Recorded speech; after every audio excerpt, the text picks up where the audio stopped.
Hello, ladies and gentlemen. This is Stephen. I'm not a doctor, but this is Stephen. I want to do a report on Cindy's health and everything. Okay. Got back her test results today from the doctor himself. Okay. Okay. Read them myself. Looks like she did have some carbon dioxide in her blood. Okay. She was hypoxia. And hypoxia means lack of oxygen to the brain. The reason she had hypoxia, okay, is there's one reason why she had hypoxia, okay? Not because of stroke or anything was okay. It's because the receptor for oxygen was not good enough, okay? It was binded by something in the blood. I will tell you in a minute. I will get more details of what that substance was.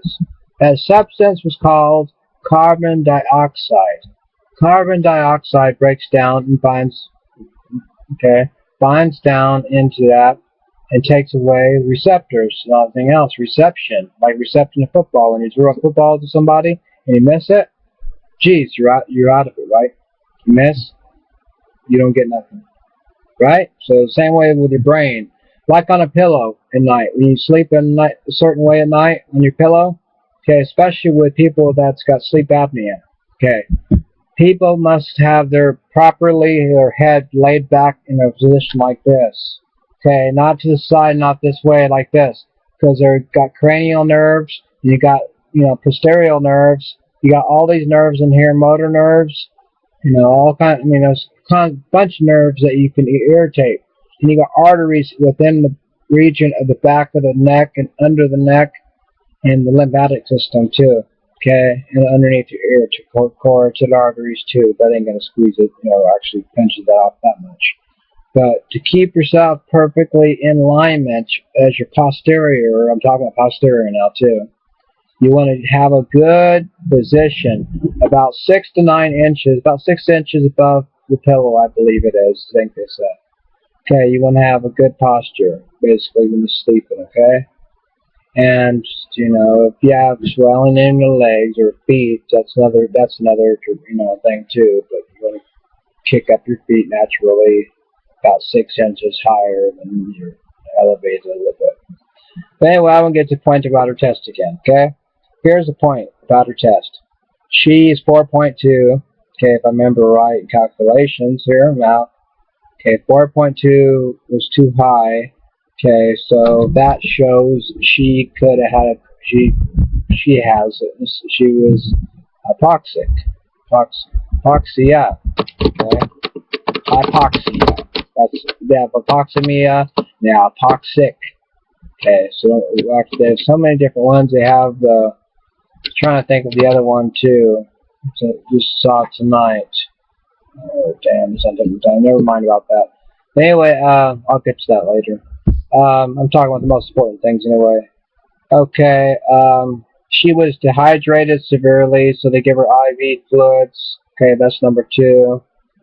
I guess it's saline, you would say, and stuff like that. Give her dilaudid shots for her pain because she had severe pain. That's another thing I want to get to too also.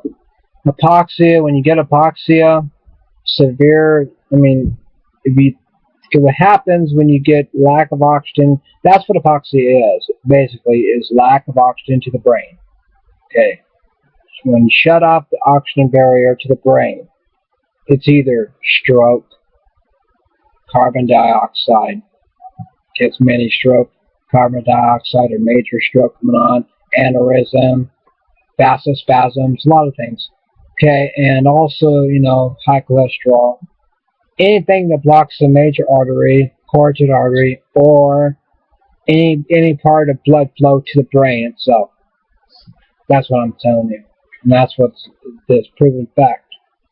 And high in carbon dioxide also, which is proven on Cindy's page. If you go look at it and read it, what I looked up, I did the homework tonight off her doctor's page. When I read it, the report.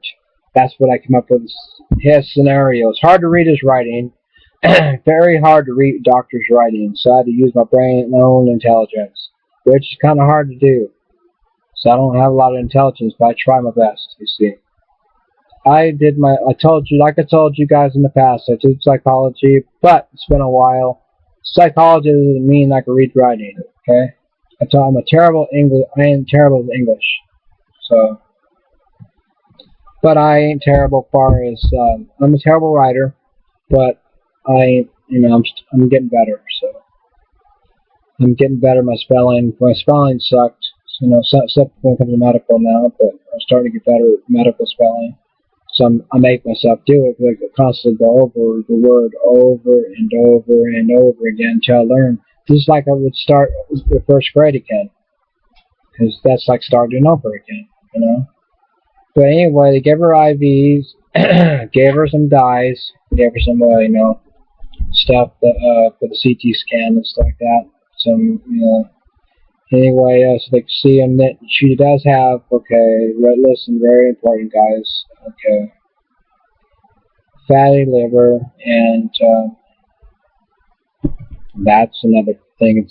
It's nothing majorly a shock, okay? Because her heart's the same way, okay? Some doctor said this to me. He said, I guarantee 100%, Stephen, that an overweight girl like Cindy or anybody has an enlarged heart or enlarged liver. And I said, how can you guarantee that to me, doctor? He goes, I'm telling you, because I've done too many cases like this. And I say, are you serious? And he goes, I'm dead serious. I said, I'm 100% serious. I wouldn't lie to you. I would do 100% on this. I mean, sure enough, it came on the test that back fatty liver. That's the second doctor's told her that she's had that. Right, Cindy? Okay, right. Okay. But my point is, I really do think this lawyer should take this case. The only reason he didn't take this case is because he's afraid of, there's negligence involved no matter what. Still. Okay. Because otherwise he wouldn't have called back if he didn't want the case. Okay. But, I mean, I said screw it. I gave up on calling lawyer. I just gave up, whatever. I mean, because she don't have enough insurance on her automobile, first of all. Just shit. For insurance. Liability, no collision. Not like nobody was hurt in an accident. No, that doesn't matter. Because really, what can I get out of a broke person who doesn't have no money? I'm not trying to put anybody down. I'm just saying, what can a lawyer get out of a person if you go to court and they don't have anything else to rely on except for the insurance? Right, guys? You got to go after where the money is.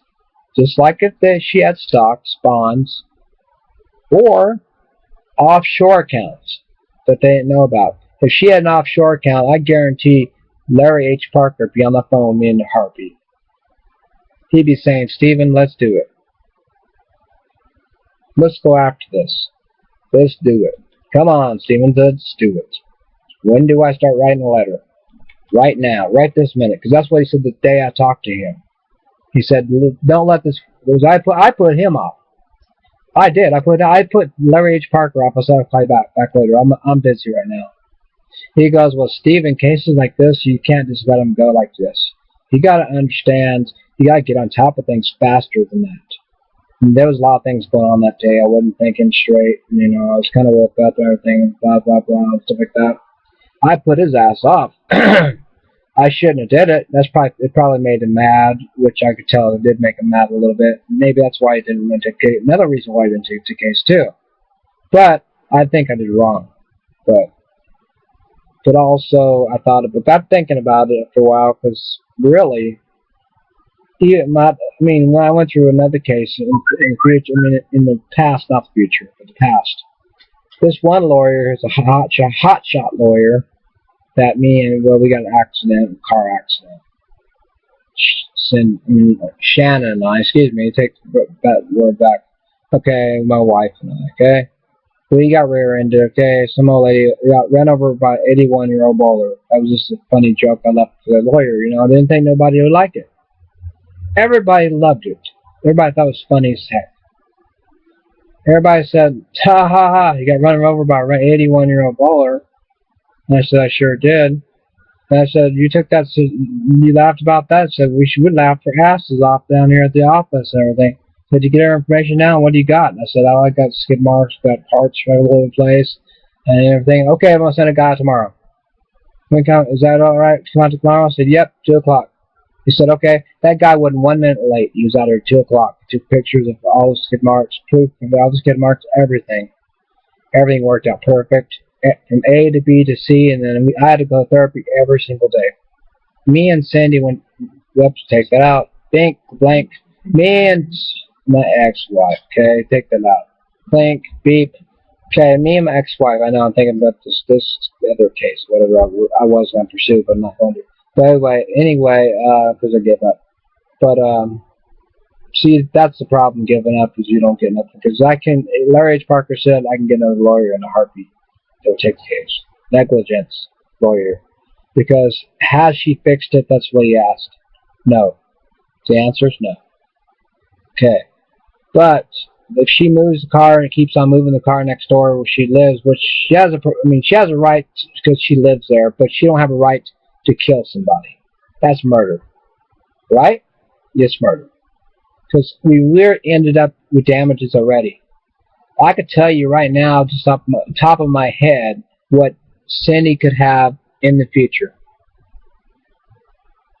Okay? I'm going to tell you. Okay, with carbon dioxide. Okay, you got low oxygen, you got hypoxia. Okay, what happens is your oxygen is not enough to it's like a stroke in the brain. If you're having many strokes, TIA, whatever, she could have seizures in her future. She could have things go on neurologically in her future. She could forget in her future. She could have all kinds of cardiac problems. Because what happens, oxygen flowing through your body. I'm sorry about my voice, guys. It's almost gone. I don't know why, but it's almost gone. Probably larynx or something. That's something else. Swallowing all day. Not swallowing all day. That's not nasty. Okay, but anyway. It's not like we've gotten a Lindsay Lohan accident, nothing like that. But anyway, let me get back to what what I was talking about. Okay, the other case worked out great. I just want to let you know. We won the case. Swish swash, no problem. But anyway, too much proof. Okay, and anyway, I want to get to this point here. Don't say anything about what we did and how much. But anyway, I'm quitting there. Okay, anyway, let me think. Yeah, Cindy could have future seizures, okay, and for the rest of her life. She's already got neuropathy, which is transmitting her nerves back and forth from her brain, spinal cord already damaged from up and down her legs. She's already got damage there from the spinal stenosis by itself. Fibromyalgia has overactive nerves, okay? She's already got problems there too, okay? But when you got binding receptors, you got cut off oxygen for so much time, and you got carbon dioxide in your blood, what happens? I'll tell you what happens. You get dead tissue. I mean, things start deteriorating. I mean, it depends on the amount of time, exactly the amount of time that you have in duration of time. That's all I have for right now. I gotta go because I got things to do. Okay, I gotta do some more studying. So later on, have a good one. God bless, and everybody on Facebook. Talk to you later. God bless, and I'll let you know when I get some more book reports. So wait. Take care. God bless.